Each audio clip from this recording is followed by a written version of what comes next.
Hello guys, welcome to अनमोल जपनूर। मैं गुरजीत आज आपके लिए जो स्टॉक लेकर आया हूँ वो हम सबसे पहले उसके फंडामेंटल से शुरू करेंगे गाइस। जो हम स्टॉक आपको बताने वाले हैं, ये जो स्टॉक है एक तरह का मल्टी बैगर स्टॉक है, अब बनने वाला है आगे जाके। और ये एक अभी पैनी स्टॉक है। तो गाइस, हम पहले शॉर्ट वीडियोस बनाते थे तो उसमें ना शॉर्ट वीडियोस में ज़्यादा एक्सप्लेन नहीं करा जाता, इसीलिए हम आज एक कंप्लीट वीडियो बना रहे हैं एक स्टॉक के ऊपर, जिसमें हम कंप्लीट जानकारी आपको देंगे। कंपनी कंपनी क्या करती है, क्या नाम है कंपनी का, उसके फंडामेंटल्स क्या हैं, क्या आगे चलकर स्टॉक हमें प्रॉफिट देगा हमारी इन्वेस्टमेंट के ऊपर, या कैसे रहेगा, कौन सी इन्वेस्टमेंट करें। तो गाइस, वो हम सारा इस वीडियो में जानने वाले हैं। तो ये वीडियो थोड़ा बड़ा भी हो जाएगा, जिससे आप अगर अभी टाइम है तो इसलिए वीडियो को देखें, अदरवाइज़ आप इसको अभी छोड़ दो। बाद में जाकर जब आपके पास टाइम हो तब आप अच्छे से टाइम निकाल कर इस वीडियो को देखें, ताकि आपको कंप्लीट जानकारी मिले और आप इस स्टॉक में इन्वेस्टमेंट का डिसीजन ले सकें गाइस। तो सबसे पहले मैं आपके कहना चाहूँगा, अगर आपने चैनल को अभी सब्सक्राइब नहीं करा तो आप प्लीज़ चैनल को पहले सब्सक्राइब कर लें। अगर आपको वीडियो अच्छा लगता है तो वीडियो के एंड में वीडियो को लाइक और शेयर ज़रूर करें, ताकि जो और इन्वेस्टर हैं वो इस स्टॉक में इन्वेस्ट कर सकें गाइस। तो चलिए शुरू करते हैं। तो सबसे पहले हम बात करते हैं कंपनी के बुक वैल्यू से। तो मैं बुक वैल्यू से इसलिए शुरू कर रहा हूँ गाइस। तो बेसिकली अगर आप इन्वेस्ट ऑलरेडी कर रहे हो, आप करते हो, तो आपको पता है कि हम किसी भी स्टॉक की जो बुक वैल्यू है वो एक स्ट्रॉन्ग फंडामेंटल होता है स्टॉक में इन्वेस्टमेंट करने का या ना करने का डिसीज़न लेने में। तो ये जो हम स्टॉक देख रहे हैं, जानने वाले हैं, इसकी जो बुक वैल्यू है गाइस, वो अभी 2000 प्लस की बुक वैल्यू है गाइस। और अगर हम स्टॉक के बारे में जानते हैं, स्टॉक का नाम, स्टॉक का पहले प्राइस जानते हैं, तो अभी जो स्टॉक का करंट प्राइस है वो 21 रुपीज़ के ऊपर ट्रेड कर रहा है गाइस। और इसने हमें 30 रुपीज़ का हाई दिया है और 10 रुपीज़ का लो दिया है गाइस। तो अभी जानते हैं हम, तो ये एक कंपनी का बेसिक फंडामेंटल आपको बताया गया है, जिसमें कंपनी के बारे में आपको बेसिक जानकारी दी गई है। और इसकी जो स्टॉक की जो फेस वैल्यू है गाइस वो 2 रुपीज़ के पास है। चलिए कंपनी का नाम जानते हैं। कंपनी का नाम है Jain irrigation system limited, DVR guys. तो ये कंपनी का नाम है, जैसा कि इसके नाम से ही समझाता है कि ये कंपनी इरिगेशन के एरिया लाइक एग्रीकल्चर ऐसे प्रोडक्ट्स बनाती है जहाँ पे हम कोई अपना एग्रीकल्चर के फसलें होती हैं, जहाँ किसी ने कोई सब्जियों का प्लाट लगाया है, तो उस तरह के एरियाज़ में जो कंपनी अपने प्रोडक्ट्स बनाती है, डील करती है। तो अभी जो कंपनी का स्टॉक प्राइस है वो 21 रुपीज़ है। और इसने ट्रेडिंग डे क्लोज प्राइस जो बनाया है वो 4.33% का ग्रोथ के साथ क्लोज हुआ है गाइस। चलिए हम कंपनी के बारे में थोड़ा जान लेते हैं। जो जो कंपनी है Jain irrigation system limited establish हुई थी 1986 में गाइस। तो अभी पुरानी कंपनी है, तो ऑब्वियसली कंपनी के जो एरियाज़ हैं जहाँ पे कंपनी के प्रोडक्ट्स यूज़ होते हैं वो वास्ट एरियाज़ होंगे, बहुत ओवरऑल इंडियाज़ में होंगे। जहाँ बात दूसरी कंट्रीज में एक्सपोर्ट करते हैं वो हम देखते हैं। कंपनी की जो अभी की पॉइंट्स, उसकी इंफॉर्मेशन हम अभी देखते हैं, क्या कंपनी क्या से प्रोडक्ट्स बनाती है। तो जो कंपनी मैन्युफैक्चर करती है micro irrigation system, PVC pipes, like जो PVC पाइप्स होते हैं, अगर हम घर पे अपना पानी सबमर्सिबल लगाते हैं तो जो पाइप्स आते हैं पानी के, जो PVC पाइप्स होते हैं, उनमें कंपनी डील करती है। जहाँ जो हम खेतों में पानी लगाते हैं, बड़ी बड़ी मोटर्स में जो पाइप डलते हैं वो भी PVC पाइप्स होते हैं गाइस। तो HDP पाइप्स बनाती है, प्लास्टिक की शीट्स बनाती है गाइस कंपनी।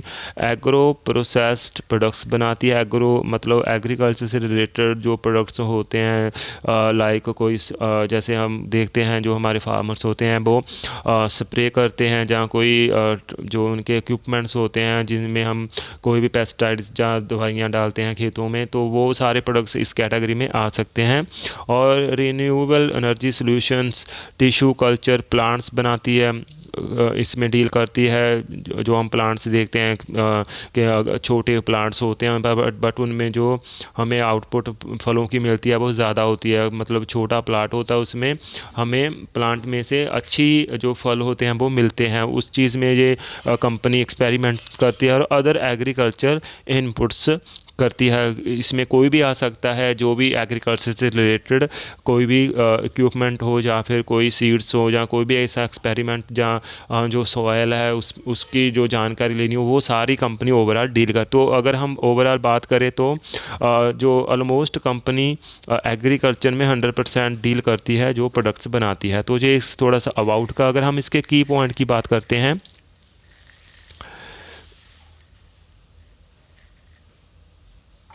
तो ये कहाँ, यहाँ पे हम कंपनी की हिस्ट्री की बात करते हैं गाइज। कंपनी ने एक बिजनेस भी शुरू करा था, को start trading business agriculture equipments का, इनपुट्स का और इक्विपमेंट्स इन 1963 का फॉलोड। फिर बाद में हम देखते हैं कंपनी ने ग्रोथ करा, फिर पीवीसी पाइप बनाने लग गए, है ना।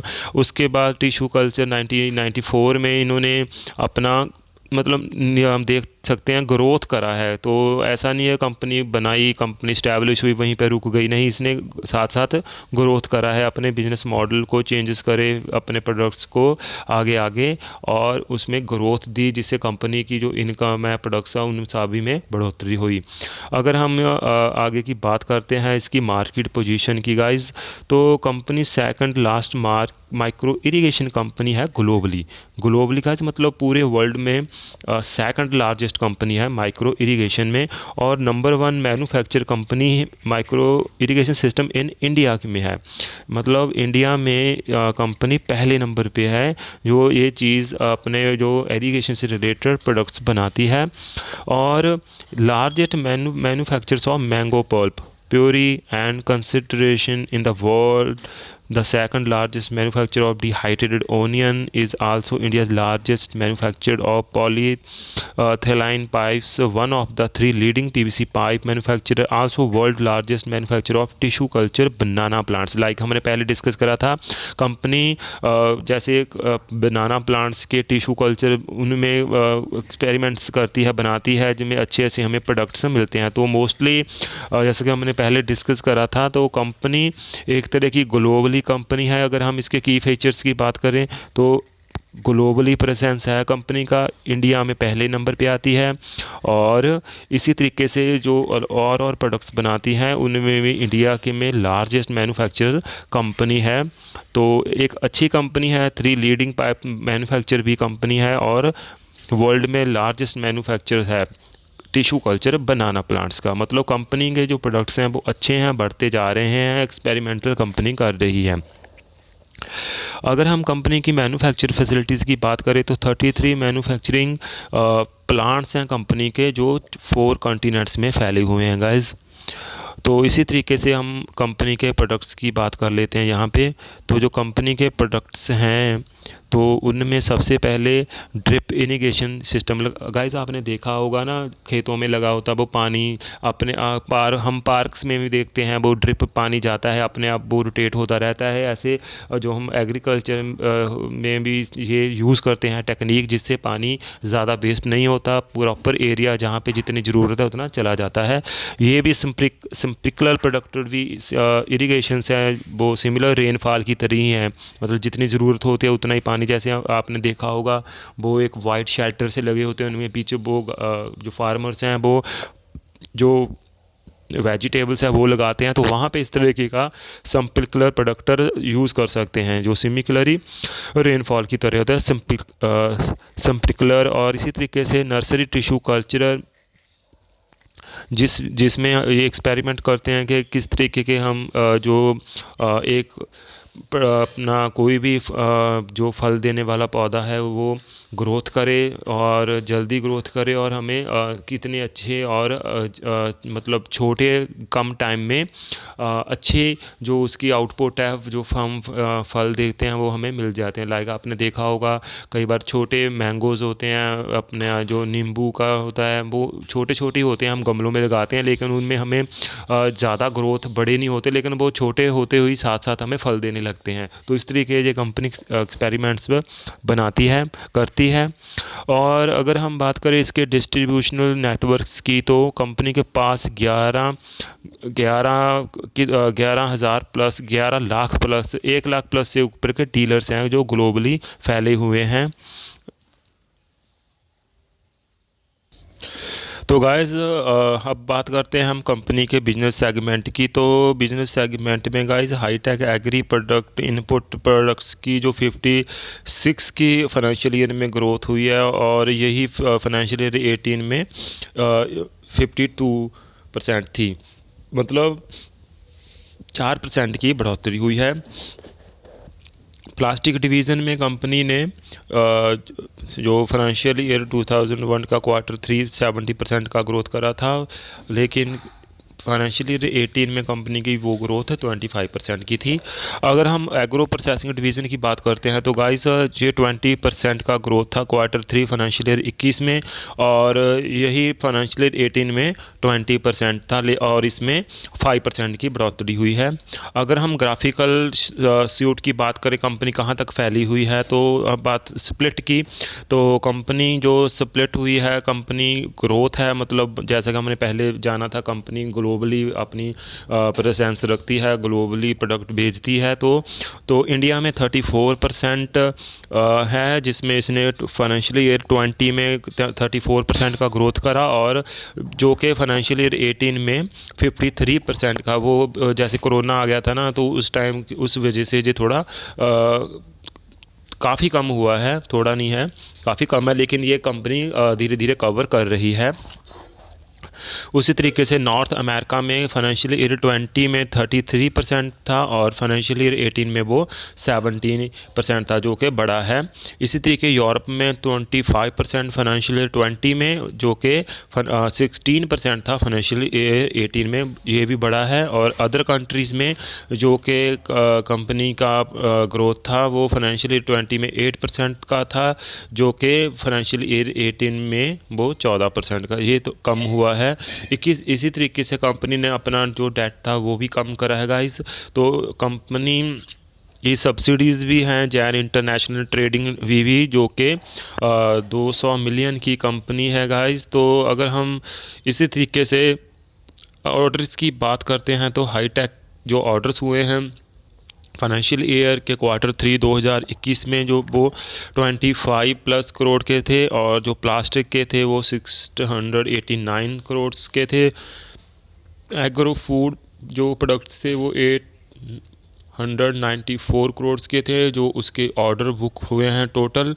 तो इस तरीके से कंपनी अपना, अगर हम नेट ऑर्डर्स की बात करते हैं तो वो 4217 करोड़ के ऑर्डर बुक हुए हैं ओवरऑल कंपनी के। तो इस तरीके से कंपनी अच्छी है, अच्छी परफॉर्म कर रही है, अपने प्रोडक्ट्स जो बनाती है उनको सेल भी कर पा रही है, जिससे उनको रिटर्न अच्छे मिल रहे हैं। उनकी जो इनकम है, जो शेयर होल्डर हैं उन्होंने भी अपना होल्डिंग रखा हुआ है इसमें। इसी तरीके से कंपनी में के पास 155 करोड़ का कैपेक्स भी रखा हुआ है। तो इसी तरीके से अगर कंपनी ग्रोथ करना चाहती है, ग्रोथ करेगी आगे, तो इन्होंने अपना रिज़र्व रखा हुआ है, जहाँ कोई भी मेंटेनेंस आती है तो उस तरीके से कंपनी ने पूरे अच्छे तरीके से अपना जो इन्वेस्टमेंट है कंपनी ने अपना एरियाज़ में डिवाइड करके रखा हुआ है अच्छे से, कहाँ पे कौन सा पैसा कब कैसे यूज़ करना है, और इस तरीके से कंपनी अच्छे ग्रोथ कर रही है गाइस। तो ये कंपनी के बारे में जानकारी देखने के बाद आपको भी लगता होगा कंपनी अच्छी है। तो इस तरीके से कंपनी एक अच्छी है, एक पैनी स्टॉक है गाइस। तो इसमें आप इन्वेस्ट कर सकते हो। तो ये आगे चलकर ऐसा नहीं है कंपनी आपको आपका जो इन्वेस्टमेंट है वो डूब जाएगा पैसा नहीं, लेकिन आप इसमें वही पैसा वही इन्वेस्टमेंट करना जो आप लॉन्ग टर्म के लिए कर सकते हो। ये लेकिन कंपनी एक साथ हमें ज़्यादा ग्रोथ नहीं देगा, धीरे धीरे कंपनी का जो एक तरह का ये पैनी स्टॉक है, तो आगे चलकर ये मल्टी बैगर ज़रूर बन जाएगा, आपको इसके रिटर्न्स देखने को मिलेंगे गाइस। तो आप इस स्टॉक में इन्वेस्टमेंट कर सकते हो, तो आगे चलकर आपको 1-2 सालों में वो सारा दिखता रहेगा कि हाँ हमने यहाँ पे इसको परचेज़ करा था, अभी ये स्टॉक यहाँ पे ट्रेड कर रहा है, तो आप स्टॉक को अभी बाय कर सकते हो गाइस। जैसा कि अभी मार्केट डाउन चल रहा है तो अभी आपको ये कम प्राइस के ऊपर मिल जाएगा। आप जितने ज़्यादा स्टॉक इसके परचेज कर सकते हो तो उतना ही आपको आने वाले दिनों में सालों में अच्छा प्रॉफिट होगा गाइस। ये आपको 6 मंथ्स में आपको देखने को मिल जाएगा। इसकी जो परफॉर्मेंस है आपके इनकम के ऊपर आपको अच्छे परसेंटेज का रिज़ल्ट मिलता रहेगा। तो आप इसको लॉन्ग टर्म के लिए होल्ड रखें। वीडियो अच्छा लगा तो वीडियो को लाइक करना और वीडियो को शेयर ज़रूर करना। इसी तरीके के वीडियो पाने के लिए चैनल को सब्सक्राइब ज़रूर करें। Thank you.